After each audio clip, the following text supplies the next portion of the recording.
Emily kam zu Beginn means vor letzten Schuljahres in die Stadt. Sie war in der 10. Klasse. Und wie üblich zog Jeds neue Mädchen sofort die Aufmerksamkeit der Jungen auf sich, soll der Jüngeren als auch der Älteren. Doch Emily entsprach nicht dem üblichen Bild. Sie hat langes schwarzes Haar, helle und auffallend blaue Augen. Trotzdem war sie nicht auffällig.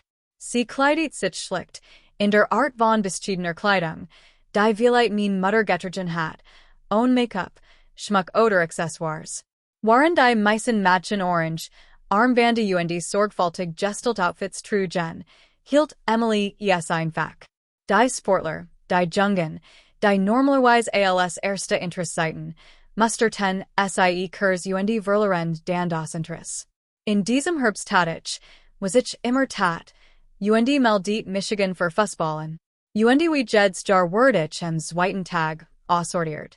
Ich bin nicht sportlich und war nie klein, langsam oder völlig unkoordiniert. Sport hat Michigan schon immer fasziniert, aber nur vom Spielfeldern aus die einzig Ausnahme ist gewesen. Obgor oder Pistol. Ich bin ziemlich gut. Es ist ironisch, wenn man bedenkt, dass mein Family regelmäßig an Antikriegsdemonstrationen teilnimmt, aber so hatte es sich nun mal ergeben. Trotzdem war ich nicht dabei. Ich war schlecht gelernt, als ich in diesem Nachmittag mit meiner ungenutzten Fußballausrüstung über der Schulter nach Hause lief. Als ich in der Schule vorbeikam, kam Emily heraus.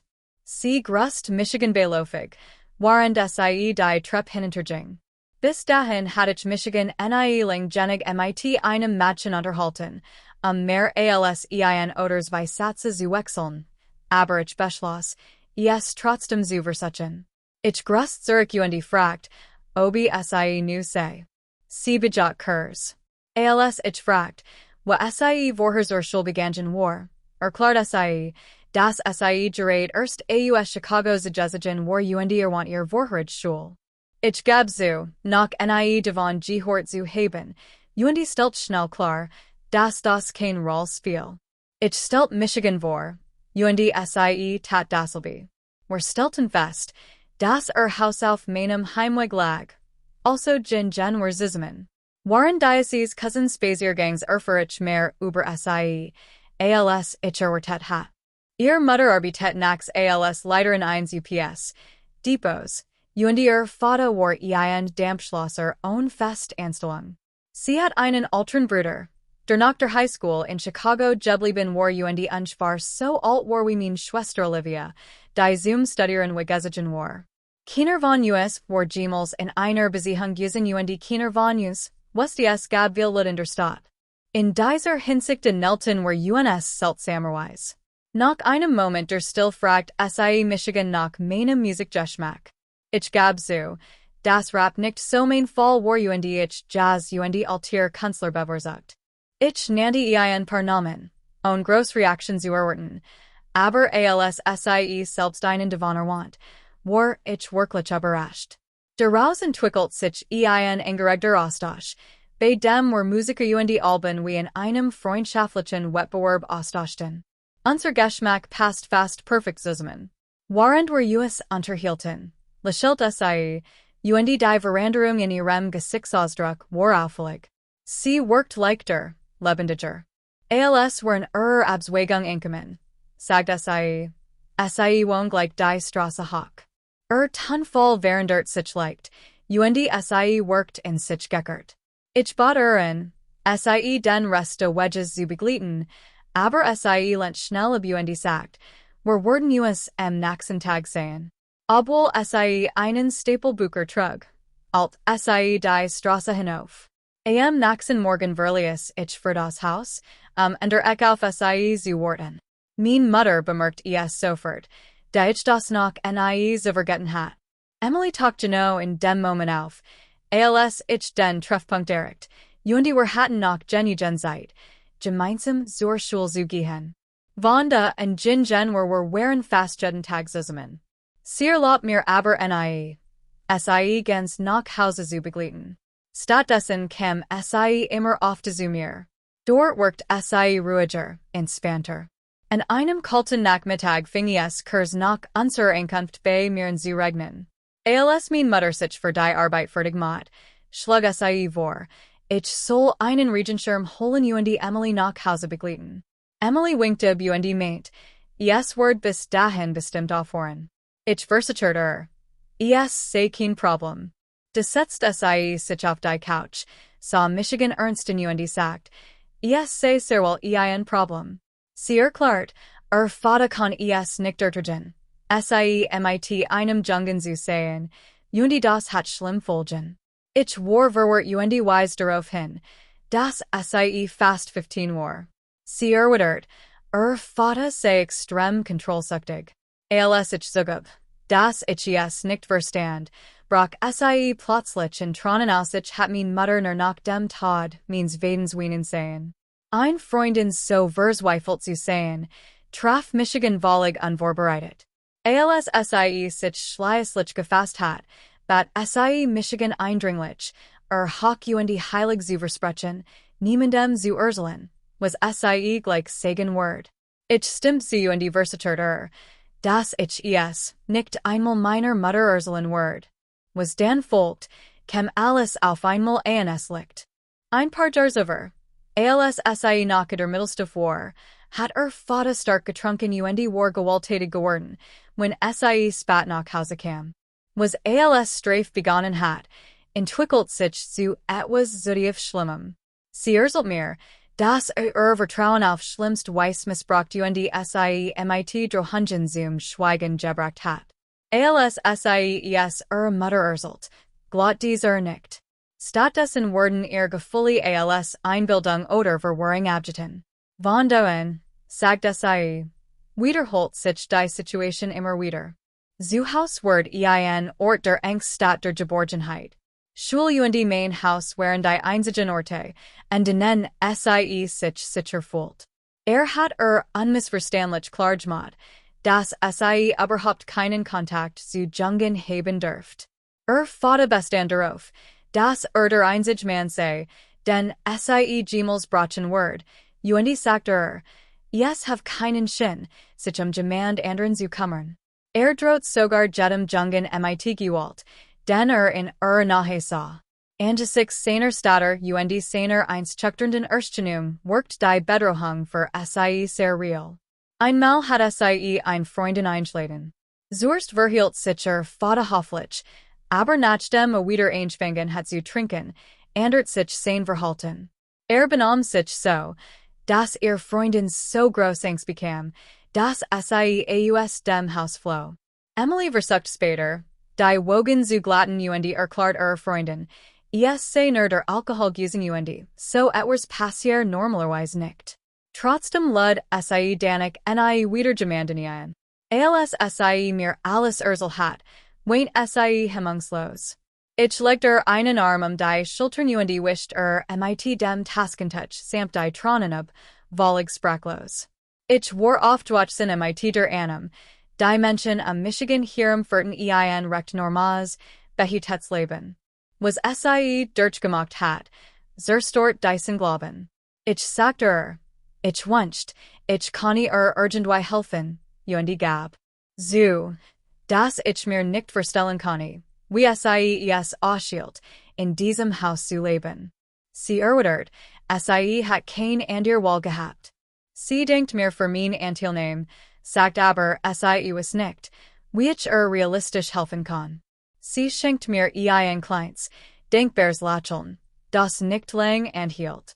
Ich schlug etwas unbeholfen vor, dass sie vielleicht etwas zum Schutz bei sich tragen konnte, einfach sich sicherer zu fühlen. Sie lehnt den Vorschlag freundlich ab. Sie sagt, es wird nix andern und sie fühlt sich immer noch völlig gefangen. Dabei dreht sie mein Taskentouch fest in ihren Händen. Ich sagte sie soll mir sofort Bescheid geben, wenn etwas einfall, was ich tun konnte. Nach diesem Tag verändert sich etwas zwischen uns mir wird immer bewusster, wie viel sie schon durchgemacht hat, während ich Michigan im Vergleich dazu immer noch naiv und unerfahren fühlt. Trotzdem erinnert ich Michigan daran, dass wir nur Freund waren.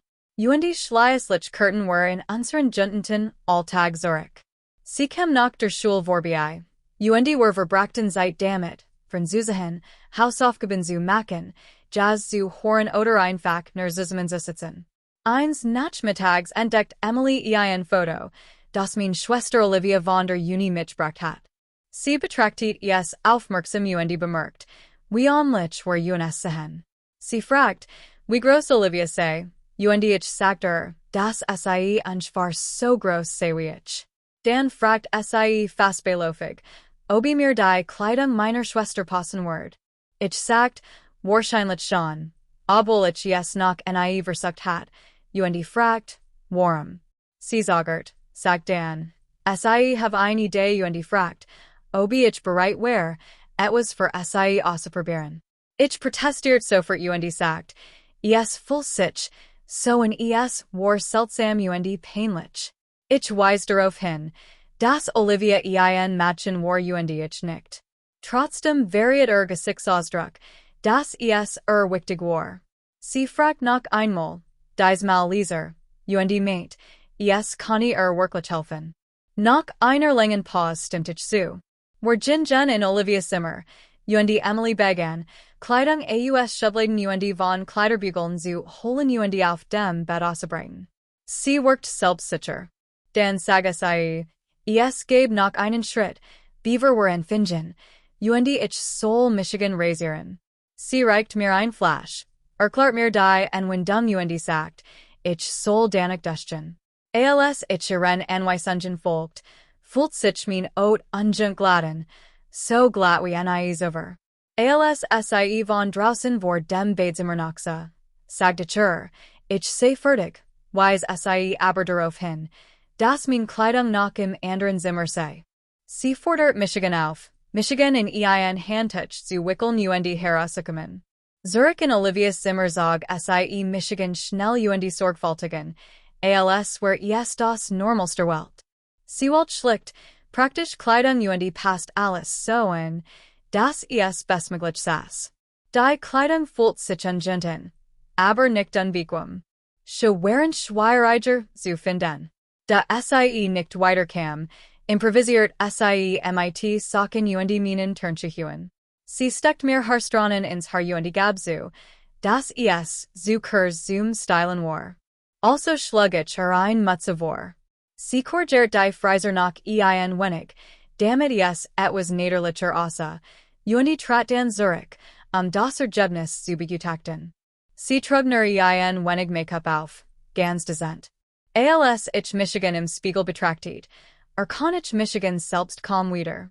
Nix Dramatisches, nix Glamouroses, einfach nur ein ganz normales Teenager-Mädchen. Ich meint, ich sah nicht besonders beeindruckend aus, sie erwidert, das spielt keine Rolle, und sagt, es sei Zeit zu gehen. Als ich fragt, wohin wir gingen und wie unwohl ich Michigan fühlt, gesehen zu werden, versichert sie mir, es wird nicht lang dauern und niemand wird groß auffallen. Sie bat Michigan, zu vertrauen, und versprach, es wär schnell vorbei. Wir gingen schnell, viel schneller als bei einem normalen Spaziergang.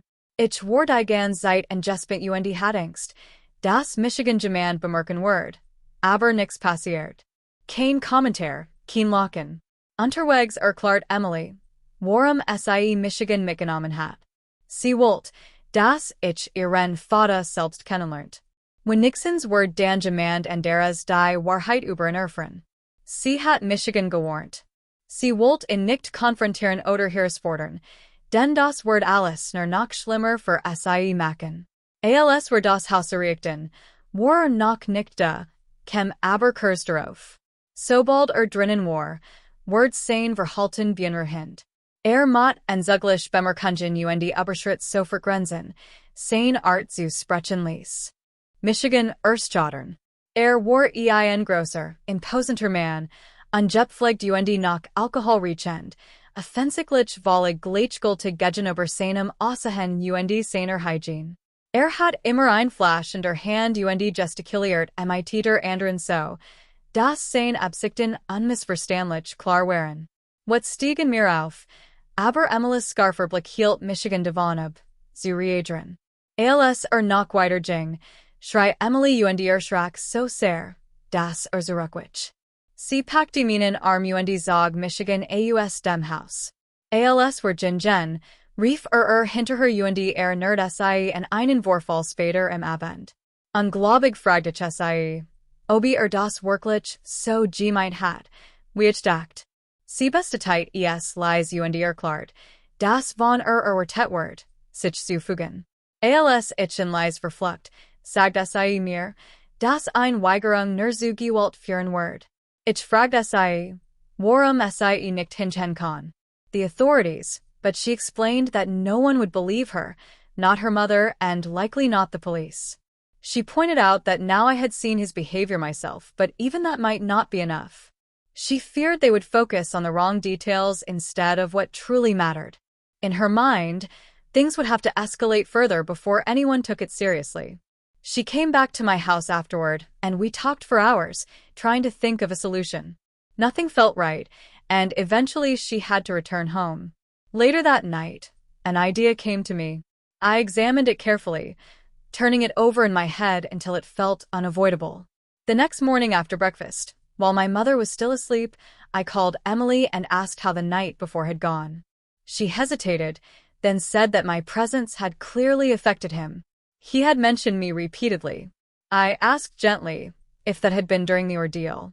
She said yes, and that it seemed to fuel his behavior. He was so drained afterward that he didn't even bother leaving the house the next day. Ich entschuldigt Michigan und Sager Dan, das ich Michigan möglicherweise verspäten word, da ich Michigan unwohl fühlt. Sie erbaten, später vorbesuchen, nach mir zu sehen, aber ich bin dit das Gespräch schnell. Ich ging in Olivia Zimmer und sucht mir ein anderes Outfit aus, dies Mal unauffällig. Ich sah kein Notwendigkeit, alles von vorher zu wiederholen, achtet aber darauf, überzeugend auszusichern. Ich packte mein Alltagskleidung in mein Sporttasche, holt etwas Wichtiges aus dem Keller und Mann, Michigan auf den Weg zum Haus der Whitmores. Deutsch West, das Emilis Mutter Violett nach schlief, klopft ich leise. Nach kurzem Worten, auf nieder Vater. Worked überrascht, dan erfreut. Sog Michigan abrupt ins Haus, drang sich mir zu nah, sein Adam war kaum zu erträgen. Panik überkam Michigan sofort. Es gab keinen Raum zum Sagen. Was Dan Guska, überschlug sich in Sekunden schnell. Ich handelt nicht aus what, sondern aus der Gewissheit heraus, dass es keinen anderen Ausweg gab. Als alles vorbei war, stand ich wieder starte und versucht zu begreifen, was ich gerade getan hat. Ich hort Emilis Mutter, halb im Schlaf, von oben rufen. Ich zwang Michigan zur Eil. Ich sog Michigan sammelt alles ein, was Michigan mit dem Gestehinen in Verbindung bringen konnte, und verschwand leise. Zurück zu Hause rondich alles weg und Vergewissert Michigan, das nix verstelt war. Dann tat ich das die ganz tragweit de ganzen traf Michigan wie ein Schlag, und mir word jubel. Am nächsten Tag erschien in der Zeitung ein Kaiser Artikel, weit hinten im Heft versteckt. Der Fall word vague beschrieben, konkret Anhaltspunkt, und die Mittlungen verliefen im Sandy. Nach der Beerdigung fragt Michigan Emily, ob ich etwas über das Gestehen wusste. Ich wich eine direkten Antwort aus, aber ich merkt, dass es verstand. Sie hakt nicht nach. Stattdessen umarmt Michigan das ist Wolf Jarher. Let's Nacht, als an sehr Kinder schliefen. Erzählt ich Emily endlich die ganz Wahrheit. Es fühlt sich jetzt sichern, darüber zu sprechen, da ich weiß, dass es Dinge gibt, zu denen Hauptpartner gesetzlich nicht verpflichtet sind. Vergesst nicht, Michigan auf Patreon zu unterstützen, exklusiven Halt zu erhalten.